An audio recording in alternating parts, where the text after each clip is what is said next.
Hello guys, welcome to literary source. आज हम बात करेंगे उदरिंग हाइट्स, एक नॉवल 19th सेंचुरी की, जो बात करती है वुमेन सोसाइटी को लेके। It is a time period of transitioning where women were proceeding from tradition to modernity. ज़्यादातर महिलाओं को घर के कामकाज पे ही ध्यान देना पड़ता था। उनसे ये एक्सपेक्ट की जाती थी कि वे एक अच्छी पत्नी बने, एक अच्छी माँ बने और ज़्यादातर घर के काम करें, जैसे कि बच्चे को संभालना। महिलाओं की ज़िंदगी घर और परिवार में ही सीमित थी, जैसे कि उच्च वर्ग की महिलाएं सोशल इंटरेक्शंस एंड ब्यूटी के ऊपर ध्यान देते थे और निच वर्ग की महिलाएं घरेलू कामकाज करती थी, जैसे कि खेती करना या फिर कारखाना में काम करना, ऐसे नौकरियों की तरह काम करती थी।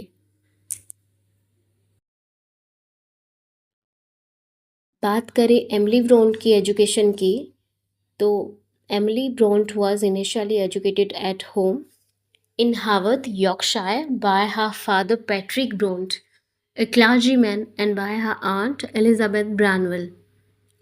वो अपनी फादर की लाइब्रेरी से पढ़ती थी, जैसे classics, history, poetry and the Bible. और उनके सिबलिंग्स जो थे, Charlotte Bronte, Anne Bronte and Branwell, they developed strong imaginative skills, writing stories about fictional worlds like Gondal. The novel, when it was published in 1847, it was not that much famous or got the popularity at that time by the readers, but nowadays it is considered as one of the epic novel in literary canon, and it was published under a pen name Alice Bell, and many readers and critics initially thought it was written by men, क्योंकि यहाँ पे जो dark, intense और passionate nature के बारे में बात की गई है और कम्प्लेक्स कैरेक्टर्स को दिखाया गया है, the readers got confused that ये किसी वोमेन ने लिखा है। इस नॉवेल की सेटिंग रखी गई है 19th सेंचुरी की यॉर्कशायर मूर्स ऑफ इंग्लैंड, और ये जो स्टोरी है ये दो घरों के बीच ही रहेगी, उदरिंग हाइट्स और थ्रॉसक्रॉस ग्रेंज। उदरिंग हाइट्स रेफर करती है एक वाइल्ड एनवायरनमेंट और harsh environment, which symbolizes the wildness and passion of the characters, especially Heathcliff। और थ्रॉसक्रॉस ग्रेंज जो है वो वो दर्शाती है उस टाइम की civilization, order and social status, जो कि लिंटन फैमिलीज को दर्शाती है। और उदरिंग हाइट्स एंड शो family. Wuthering Heights, it is Mr. Lockwood who finds some curiosity to know about Wuthering Heights.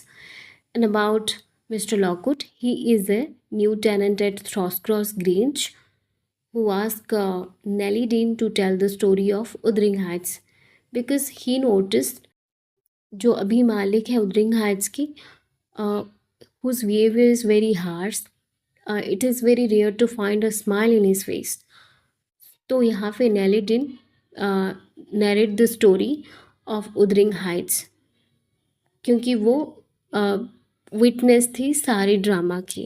तो यहाँ पे वो बताते हैं लॉकवुड को। मिस्टर आंसर एक दिन एक अरफन बच्चे को अडॉप्ट करते हैं जिसका नाम होता है हैथक्लिफ, and between Heathcliff and Catherine, we will find a good bond between two. They were initially liking each other. एक दूसरे के प्यार करते हैं, चाइल्डहुड बेस्ट फ्रेंड्स की तरह रहते हैं और प्यार भी होता है। मगर हेनली और हेथक्लिफ के बीच में उतना अच्छा रिश्ता बन नहीं पाता, क्योंकि हेनली जो है वो जेलस होता है हेथक्लिफ से, क्योंकि उसको वो प्यार ना मिले। वो नहीं चाहता कि हेथक्लिफ को भी वो प्यार मिले जो वो उसे मिलता था। फिर क्या होता है कि एक दिन मिस्टर आर्मस्ट्रॉ की डेथ हो जाती है और फिर हेनली जो है वो बहुत ही ब्रूटल की तरह पेश आता है हेथक्लिफ के लिए, और उसे सर्वेंट की तरह ट्रीट करता है, उसे टॉर्चर करता है और फिर वो एक लड़की से शादी कर लेता है और उदरिंग हाइट्स की मालिक बन जाता है। उसके बाद कैथरीन जो है वो थ्रॉसक्रॉस ग्रेंज जाया करती थी ज़्यादा, वहाँ पे एडगर लिंटन से उसकी अच्छी खासी बढ़ती है तो वो उससे शादी कर लेती है। तो यहाँ पे जो हेथक्लिफ है वो बेचारा एक अलग सा रह मतलब अकेला सा रह जाता है और वो एक दिन वहाँ से वो भाग जाता है उदरिंग हाइट्स से।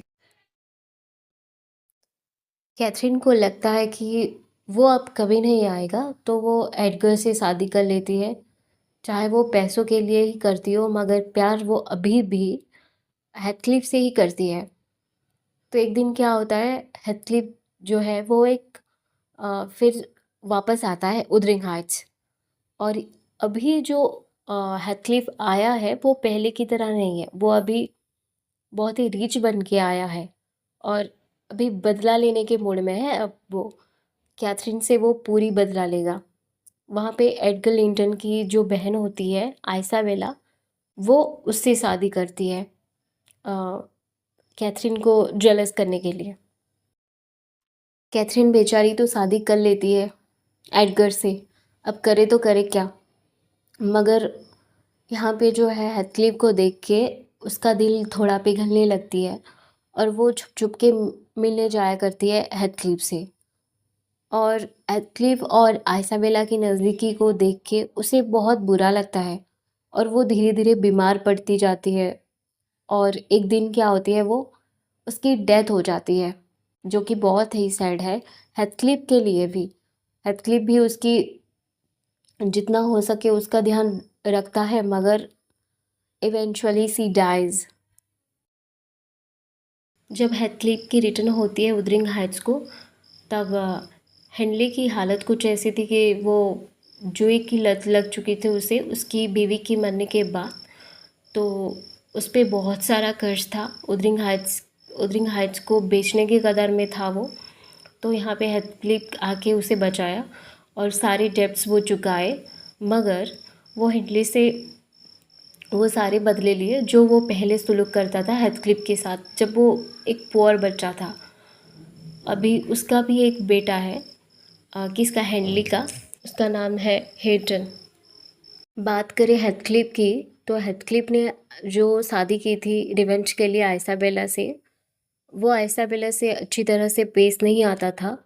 वो उसे मारता था, पिटता था, बहुत ही ब्रूटल तरीके से पेश आता था उसके लिए। और यहाँ पे हेथक्लिफ की जो कैरेक्टर है एक एंटी हीरो की तरह रिप्रेजेंट किया गया है। तो आइसाबेला जो है वो लंदन भाग जाती है और वहाँ पे एक बच्चे को जन्म देती है वो, और फिर उसकी भी डेथ हो जाती है। 12 years लेटर कैथी जो है एक ब्यूटीफुल यंग वुमेन बन जाती है, कैथरीन की बेटी यंग कैथी।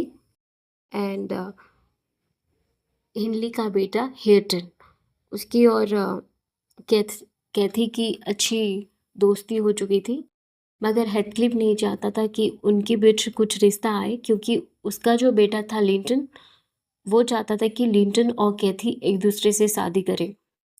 तो वो कैथरीन को थ्रॉसक्रॉस ग्रेंज से ओदरिंग हाइट्स ले आया और वहाँ पे वो कैथी रहने लगी। मगर जब एडगर उसका पिता का डेथ हो गया तो वो थ्रॉसक्रॉस ग्रेंज चली गई, मगर हेथक्लिफ फिर से उसे ले आए। He dragged her to live in Wuthering Heights और लिंटन और कैथरीन की शादी हो जाती है। Soon after the death of Edgar Linton, Cathy की जो हस्बैंड है लिंटन, उसकी भी मौत हो जाती है। तो now she is both the owner of Wuthering Heights and Thrushcross Grange, and eventually she finds her soulmate in Hareton, जो कि हिनली लिंटन का बेटा है, और दोनों एक दूसरे से मैरिज करते हैं and now they are happily married and choose to live in Thros Grange without any restriction of parents. Now they both are free from the adults. तो इस नॉवेल यहाँ पे ख़त्म हो जाती है और Hope you enjoy the video. Thank you so much.